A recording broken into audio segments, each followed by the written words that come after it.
GameStop is such a bizarre company to talk about. They're one of the last remaining brick-and-mortar retailers offering physical games here in the United States. They have evolved and in some ways devolved so radically from their earlier versions that their stores and identity are almost unrecognizable outside of their logo and name. When I started writing this video, I wanted to speak on the positives, negatives, and hopeful improvements of one of the last nationwide physical media retailers. But then GameStop shuttered an institution when they unceremoniously closed Game Informer and laid off its entire staff. So now I want to dive a little deeper into how a company with all the tools, insight, and industry talent continues to fail its target audiences, leans into its meme status for short-term success, all the while treating its people, product, and original business model as completely disposable. GameStop's original business model, as I understood it up until now, basically went like this. We've got games, you can trade your old ones in for new ones, and we've got a membership that'll make those trade-ins worth more and those new games cost less. You also get a cool-ass magazine, among some other perks, that tells gamers which games and products they would generally be excited about. Honestly, sounds good to me. I've been a paid pro member most years since I started my original GameStop account back in 2011. Now, I don't want to dwell on how things were in the past, like how GameStop used to regularly give double the percentages for pro members for extra trade credit and discounts on used games. Instead, I want to start by talking about how the average GameStop shopping experience has become a torment for the average customer. Let's start with customer service. It's terrible, mainly because stores are heavily understaffed. At least in my area, there's rarely more than one employee working an entire retail location. If I'm going in person to a GameStop, I'm usually accounting for a minimum 30 to 50 minute timeline from store entrance to exit due to this. When there's only one employee to process console and game trades, test said devices and games, find solutions to customer service problems, process warranty fixes, and just find new and used games in the massive cabinets behind them, you'll be praying to walk in as the only customer in the store. Part of this stems from GameStop's failure to retain staff, with low starting pay and the stripping of healthcare and other benefits, to deliberate understaffing on GameStop's part to keep store labor costs low.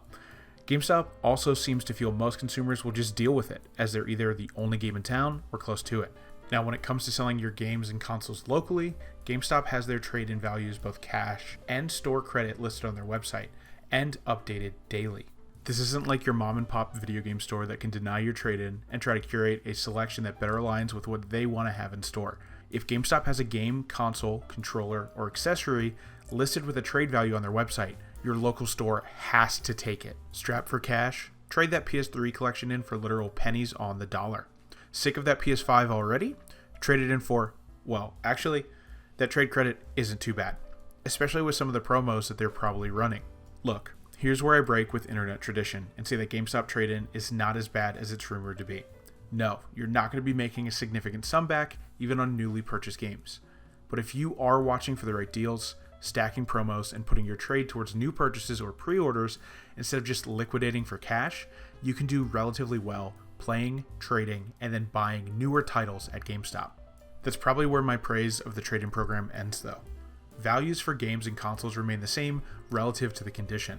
If your console isn't covered in ash or roaches and your disc or cartridge is at least present and accounted for, you'll receive the same credit or cash as if you have the complete in box copy of a game or system. This is pro-consumer on the trade-in, but very shady at best on the purchase out.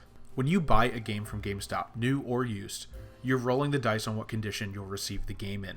Quote-unquote GameStop new is often spoken in the collector community for how ridiculous of a condition GameStop will send, sell, or try to justify their games marked as new.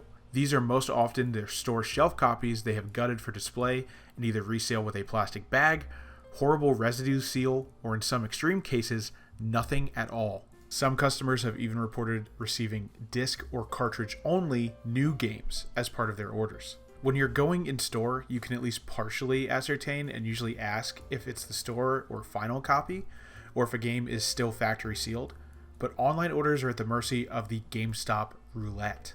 Of course, it might just be a toss-up regardless, unless you call the store beforehand, since I've rarely seen the app or website accurately reflect what a store had in or out of stock at any given moment. I cannot recommend avoiding GameStop's online orders enough though. Besides the aforementioned issues with items arriving in mystery condition, in my personal recent experience, I just haven't received some or all of my order, or had to deal with weeks to a month plus delay for a supposed 1 to 3 day shipping window. I recently ordered 6 Switch games as part of a buy 2 get 1 free pre-owned sale GameStop was running, and didn't receive 5 of the games as they were just never scanned after a label was created. I eventually received these games after dealing with multiple customer service calls, but that was after nearly 6 weeks from my initial order date. And that same scenario can play out for in-store or online pre-orders. It just feels unacceptable for a billion-dollar corporation to have these issues and lapses in judgment when much smaller and niche video game retailers have had these problems solved for much longer. Even the favorite scapegoat of the retro video game collecting market, DK Oldies, offers items with multiple conditions listed. I regularly receive better service for online orders from physical game retailers based out of the country like Video Games Plus in Canada. But on top of all of this, GameStop seems to be outdoing itself with stupid decisions thanks to its profitability above all else push. This includes shuttering Game Informer, the media publication that was synonymous with the retailer. There was hope that Game Informer was carving its own path, even after suffering repeated layoffs over the past few years and being dwindled down to a skeleton crew. Just a few months ago, there was a push for a standalone subscription to the physical magazine, which I jumped on immediately. Game Informer helped set a precedent with their game previews of what games to get excited for. Whether it was in print, digital, or video, it was a fantastic way for the average GameStop customer to find new games to pre-order, read reviews of games they were on the fence about, and just get hyped about games in general. They were part of that fiber of GameStop, those intangible, untrackable threads that board members and CEO Ryan Cohen clearly can't fathom. Less hype and awareness for games due to the lack of coverage given to them by an institution like Game Informer means there are fewer people buying said physical games, and thus your circle of life product cycle begins to fall apart. But that's okay.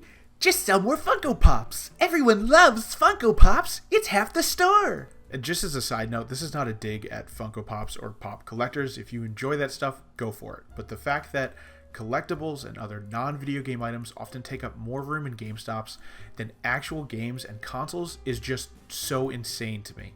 I'm sure Ryan Cohen is geeked every few months when people on Reddit decide to run back to GameStop as a meme stock, but that's not a method for long-term growth. Neither is making merciless cuts to parts of the business that make the company unique. But that's okay. I'm sure the shitposting and insider trading charges are a better use of his time currently. Look, there are hundreds of videos about why GameStop sucks, and they're all probably extremely valid. I don't have a ton of great things to say about them right now, and I doubt I ever will be able to rectify shopping with them over anyone else if I have the option after they closed Game Informer. But a thriving GameStop probably means good things for physical media. GameStop continues to be one of the only, if not the only option for many in their local area to purchase and enjoy physical games, both new and old. And until digital ownership and preservation law catches up with the dystopian state that publishers have video games in at the moment, GameStop is loosely on the good side of the fight, even if their leadership is doing everything they can to shoot themselves in the foot and stand in as the villain. Anyway, I appreciate you watching till the end of the video. I would love to hear about your recent experiences with GameStop, and also old ones. Please let me know down in the comments below. Likes, subscribes, and shares are always appreciated. Thank you so much, and take care.